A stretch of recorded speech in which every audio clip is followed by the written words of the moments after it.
Tugas 2.1 A5 Ruang Kolaborasi Modul 2.1 Analisis Skenario Pembelajaran Berdiferensiasi Skenario SMA oleh tim penegak yang terdiri atas Bapak Nefrizal, Ibu Herlina Rashid, Ibu Rizka, Ibu Yulia Fitri, CGP Angkatan 9 Kota Bukit Tinggi. Ibu dan Bapak Guru Hebat. Kali ini, Ibu Bapak akan melihat sebuah contoh situasi pembelajaran bersama Ibu Derana, guru biologi SMA kelas 10. Karena situasi sedang pandemi, Ibu Derana melakukan pembelajaran menggunakan metode flip learning. Flip learning adalah model pembelajaran di mana sebelum pertemuan daring dengan guru, murid diminta untuk mempelajari materinya terlebih dahulu secara mandiri. Mari kita lihat bagaimana Ibu Derana mengelola pembelajarannya.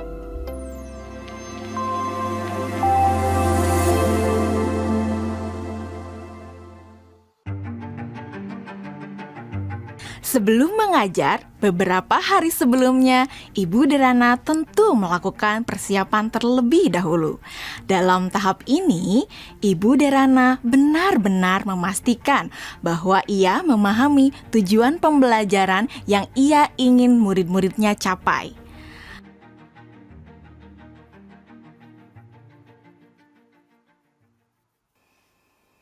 Kemudian, Ibu Derana mempersiapkan bahan dan sumber belajar yang berusaha ia sesuaikan dengan kebutuhan belajar murid-muridnya.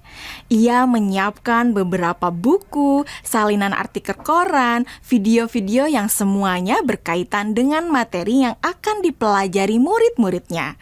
Semua bahan belajar tersebut ia letakkan di Google Drive dan nantinya akan dapat diakses oleh murid-muridnya melalui Google Classroom. Ibu Derana lalu mengkomunikasikan kepada murid-murid melalui WhatsApp group untuk mengingatkan mereka mengakses Google Classroom mereka. Tahapan ini dilakukan sebelum Ibu Derana bertemu dengan murid-murid di Google Meet. Beberapa hari setelahnya, sesuai dengan jadwal, Bu Derana melakukan pertemuan secara sinkron dengan murid-murid melalui Google Meet. Selamat pagi anak-anak. Oke, senang sekali ya kita sudah bisa bertemu kembali pada sesi sinkron hari ini. Sebelumnya, Ibu mau terima kasih ya sama kalian karena kalian sudah belajar secara mandiri dari rumah melalui materi yang Ibu masukkan di Google Classroom. Nah, kalian sudah mempelajari semua yang ada di Google Classroom? Sudah. Oke. Jadi anak-anak, pada pertemuan sinkron hari ini, kita akan mempelajari lebih dalam lagi mengenai keanekaragaman hayati. Ibu akan sharing beberapa pelajarannya ke kalian ya.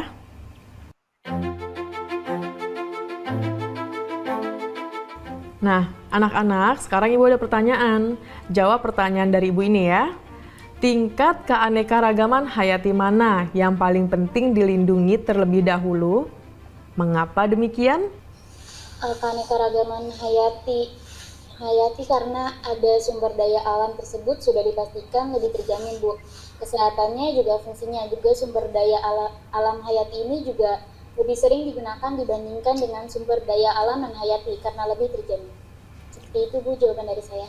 Oke, jawabannya bagus sekali itu ya. Itu lengkap banget jawabannya. Yang lain sudah mendengarkan dan sudah memahami apa jawaban dari Dwi Melati? Sudah, Bu. Oke, sekarang kita lanjut ke pertanyaan selanjutnya ya anak-anak ya. Kapan terancamnya keanekaragaman hayati ekosistem dapat mengancam keanekaragaman hayati spesies dan genetis? Dan kenapa jawabannya seperti itu? Kalian bisa menjawab pertanyaannya melalui kolom chat ya.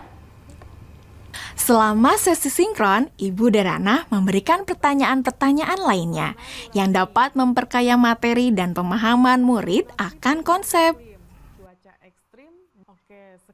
Di akhir pembelajaran, Ibu Derana memberikan murid tantangan untuk menganalisis ancaman pada satu lokasi di wilayah Indonesia yang membawa dampak negatif bagi 3 tingkatan keanekaragaman hayati. Berikut rekomendasi penanganannya. Yusuf, silakan. Tugasnya dibuat dalam bentuk apa, Bu? Apakah boleh dalam bentuk infografis? Oke, ada lagi yang mau ditanyakan? Yang lain ada yang mau bertanya? Nadia. Oke, silakan pertanyaannya apa, Nadia? Apakah boleh dalam bentuk poster juga, Bu? Kalian boleh memilih bagaimana cara kalian menunjukkan pemahaman kalian. Bisa melalui video, poster, tulisan, dan sebagainya. Ya, Bu, izin bertanya. Ya, Lokasinya yang dipilih gimana ya, Bu? Apakah ada ketentuan-ketentuan khusus? oke. Ada lagi yang mau bertanya? Ibu simpan dulu pertanyaannya ya. Bu, saya mau tanya, apakah untuk mengerjakan tugas ini kita harus datang ke lokasi tersebut, Bu? Oke, untuk lokasinya tidak perlu datang langsung ke lokasi tujuan ya. Jadi kalian bisa mencari langsung itu melalui online. Bu Derana melakukan diferensiasi produk dengan membebaskan murid memilih bentuk hasil pekerjaannya atau produk tugasnya sesuai dengan kenyamanan murid. Anak-anak, tadi Ibu sudah sampaikan ya bahwa hasil pekerjaan kalian dapat dibuat dalam berbagai bentuk produk. Artinya, kalian boleh memilih apakah kalian ingin menyampaikannya dalam bentuk poster digital, website, video, blog, presentasi PowerPoint, dan sebagainya.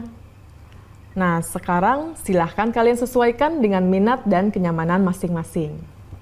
Namun demikian, kalian harus memperhatikan bahwa yang akan Ibu nilai adalah apakah kalian dapat menganalisis ancaman pada satu lokasi di wilayah Indonesia yang membawa dampak negatif bagi 3 tingkatan keanekaragaman hayati. Berikut rekomendasi penanganannya. Jadi, poin-poin kriteria yang akan dinilai akan berkaitan dengan hal tersebut.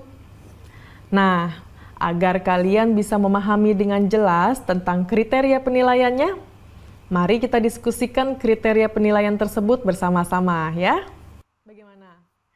Setelah anak-anak jelas dengan kriteria penilaiannya, maka kemudian Ibu Derana meminta anak-anak untuk bekerja secara asinkron. Selamat tenggat waktu pengerjaan tugas untuk membantu murid-murid yang masih mengalami kesulitan. Ibu Derana menyediakan slot-slot waktu tertentu untuk berdiskusi secara individual maupun secara kelompok kecil. Saya ingin konsultasi, Bu. Iya, boleh. Bu Derana memberikan waktu kepada murid-murid lainnya untuk dapat mengkonsultasikan draft yang mereka buat. Ibu Derana juga memastikan untuk memberikan umpan balik terhadap pekerjaan yang dibuat oleh murid-muridnya. Ibu dan Bapak Guru Hebat, demikian video singkat salah satu contoh penerapan pembelajaran berdiferensiasi. Tetap semangat, Ibu dan Bapak Guru Hebat.